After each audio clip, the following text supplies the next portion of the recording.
Thanks for being part of this event celebrating the women's in tech. So, uh, first of all, best wishes for the Women's Day, and the floor is yours, Victoria. All right, thank you very much for the invite to talk about some of the key things that women go through, especially in the tech community. So I'm going to be sharing my screen in a bit. Just give me a minute. Sure, Victoria, no problem. Victoria, can you even, if it's possible, if you can have the camera on, it would be easier to interact.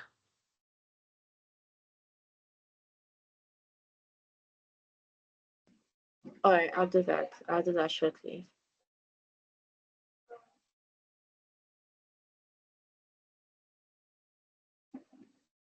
Can you see my screen? Can everybody see my screen? Yeah, it's coming up. Yeah, it's there. All right. Okay, so I'll be talking about breaking the bottleneck, focusing on the barriers, like I earlier mentioned. All right, I'm going to turn on my video now.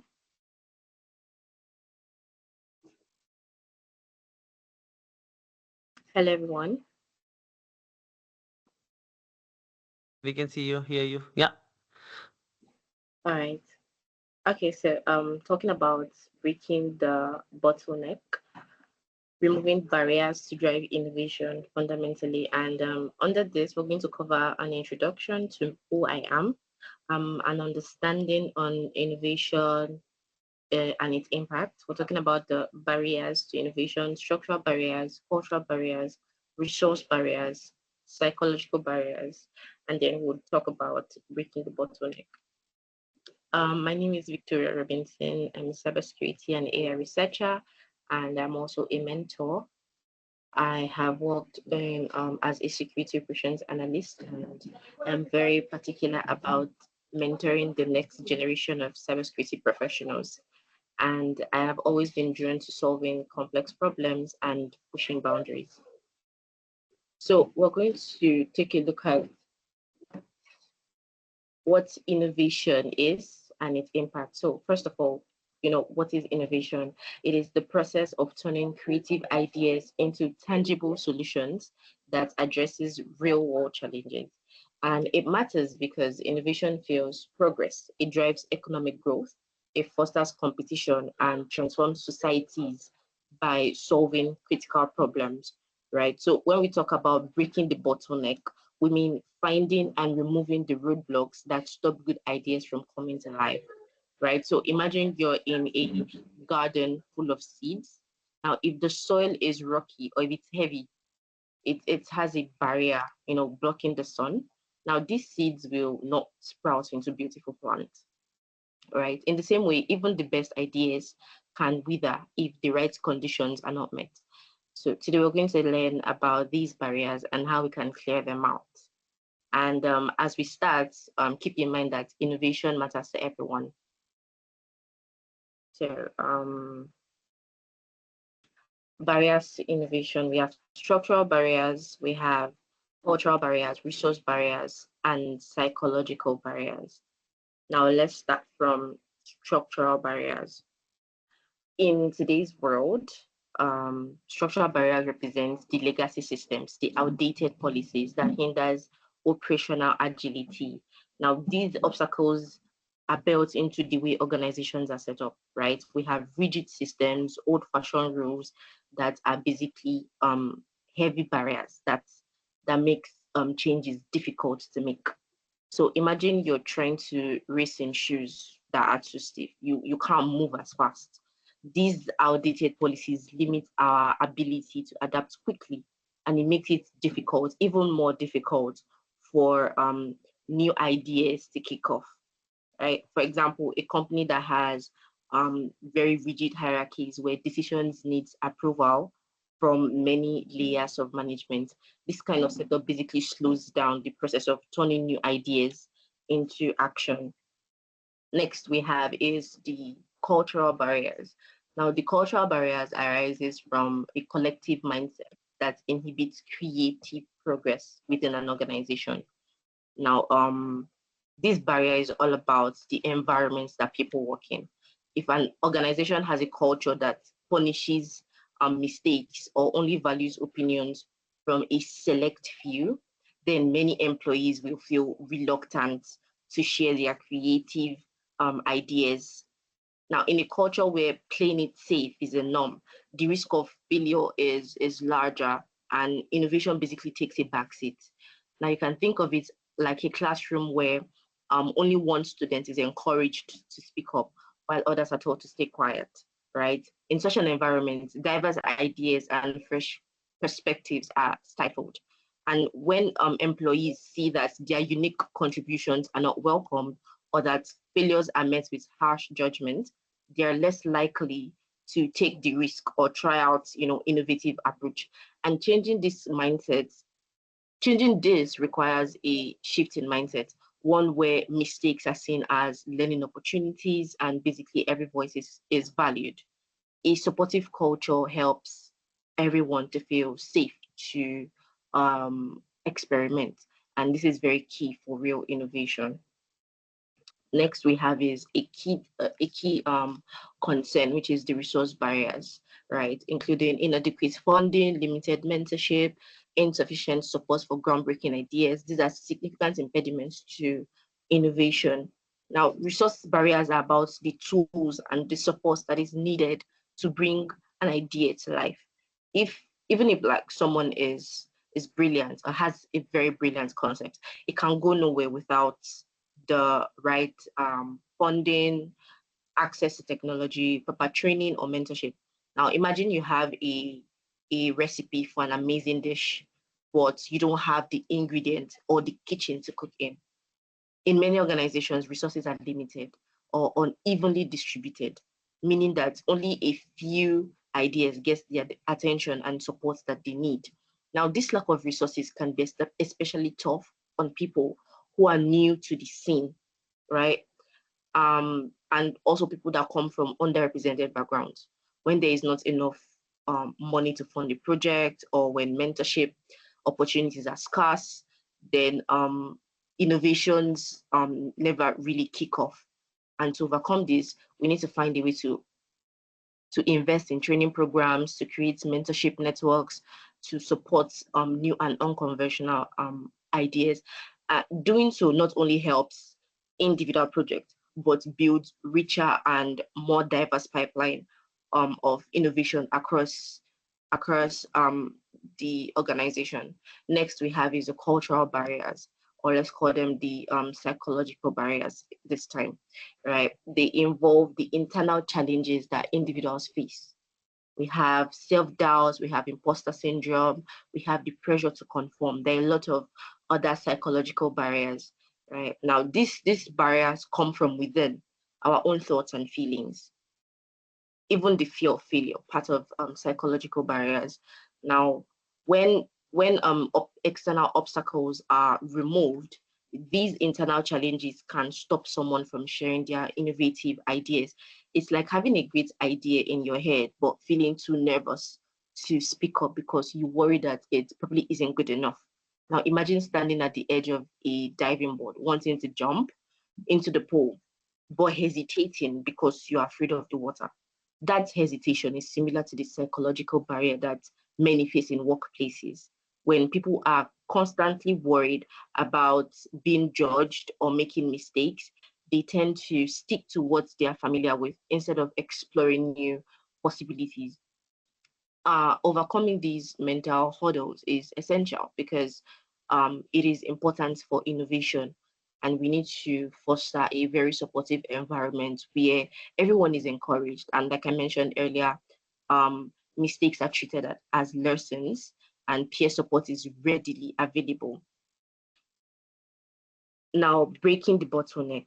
When we talked about we've talked about the barriers. Now we need to talk about how we can overcome these barriers. It's not just about um talking about what we are probably already familiar with. We need to talk about the innovative approaches that we can use to overcome this. Number one, we have is to challenge outdated structures, advocate for more agile and flexible environments.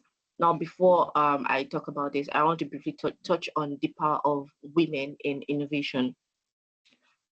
Women have long been a driving force behind innovation, offering fresh perspective and creative solution across every field, from technology to healthcare to finance to sustainability. Yet, even as they did transformative changes, many women still face unique challenges in the workplace. And historically, women have had to work harder to be heard and to overcome biases that undervalue their contributions. And this can mean that being the only woman in the room or having the fight for recognition, even when their ideas are groundbreaking. Now you can think of it as this: an innovative idea is a seed waiting to grow. But without the right conditions, even the best seeds can never sprout. For many women, the conditions are not always ideal. They face additional hurdles like unequal access to funding, fewer mentorship opportunities, and environments that may not fully embrace diverse perspective. And these obstacles can slow down progress and limit the impact of their innovative ideas. However, when these barriers are removed, the power of women in innovation shines through. So, breaking the bottleneck. Now that we've looked at the different barriers and the things that slow down innovation, it's time to talk about how we can break through and move them forward, right? Breaking the bottleneck means taking clear and practical steps to remove these obstacles so that ideas can flow freely. It's about rethinking the way we work and creating a more open, agile environment where every idea has a chance to shine. Now, I mentioned challenging old structures. Now, this basically involves rethinking and simplifying our decision-making processes so that ideas can move from concepts to actions more quickly. Instead of waiting for layers of approval, we can empower teams to act and make decisions on the fly. It's like opening up a narrow passage, in a busy way so that the traffic can move without getting stuck. The next we have is to change the culture, make innovation a team sport where every voice matters. We must encourage an atmosphere where mistakes are seen as learning opportunities and where every team members feel valued. When people know that their ideas matter and that it's okay to take risks, creativity can take off, right? Creating spaces for open dialogues where we're basically learning together. And it's important to foster a dynamic, innovative culture. Opening resources, right? Resources are very crucial. Give more people access to the tools that they need. If it is in your capability to offer, offer training opportunities, mentorship opportunities, um, give people the tools that they need. Basically, it's a major step in turning great ideas into reality. And the next is to overcome the psychological barriers, which is the self-doubt, right? Believe in yourself, in your ideas, and push past the internal fears. And I think that by sharing our experiences and celebrating small wins and learning from setbacks, we build the courage to try new things. And this personal empowerment is what drives teams to take bold steps and to break free from the things that limits us previously. So this is not just about improving one area of work, really. It's about a transformation in our entire approach to innovation so that every idea has the freedom to grow and to make real impact. Um, thank you very much. I believe we've come to the end of this session. Let me know if you have any questions or anything you want to share. Victoria, I do not see any Q&A, to be honest. But yeah, Victoria, if you can post your LinkedIn profile here, then people can might reach out to us. And it was a very nice session trying to turn out the barrier. I think there are many with respect to not just the culture, but just one thing that comes to my mind when it comes to AI, how you can bridge the gap of a cultural barrier with AI that way. Can you repeat yourself? Yeah. So what I was asking that how would you, in practicality, take out a barrier or like a cultural differences? Okay, there are a lot of cultural differences in way the teams are formed and everything. How would you innovate with cultural barriers with AI? Okay, thank you very much for that question. Now, when we're talking about AI, we're talking about a newer perspective to a lot of things, seeing that AI in itself is changing the way we handle processes and the likes. So I think that bringing the use of AI in concept, it's why we have bodies that regulate our use of AI tools. So whether you're in any cultural perspective or anything of that sort, we have standards, we have ethics that you have to follow in the use of AI tools. Okay, got it, got it, got it. Thanks for answering, Victoria. Um, uh, is there a thing, Victoria, if you can post your LinkedIn profile here, then people can reach out to you easily on a easily for a short discussion. Uh, I'll do that. yeah. And first of all, thank you for taking out time, Victoria, on a Women Day to help cultivate the culture. Um, and hopefully we can again invite you for further sessions on our Delhi Tech community. Hopefully you can come and share your knowledge and all of us can learn and grow together.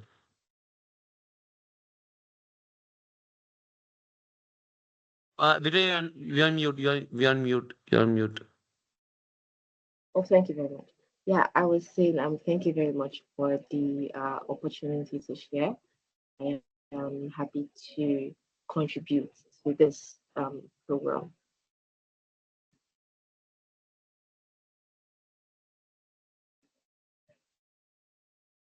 So I am unable to use the chat platform right now.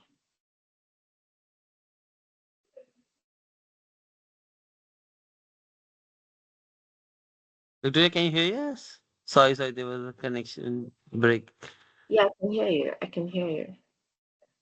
Okay. Thanks, Victoria. If you can post your LinkedIn profile, then people can reach out to you for further discussions one on one.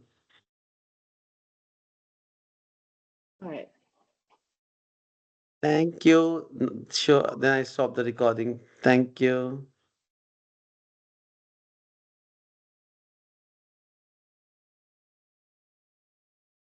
Thank you, guys. We will be ending the event. Hopefully, we can see you next time around for our August event for Global AI Bootcamp. Thanks once again, guys. Thank you very much.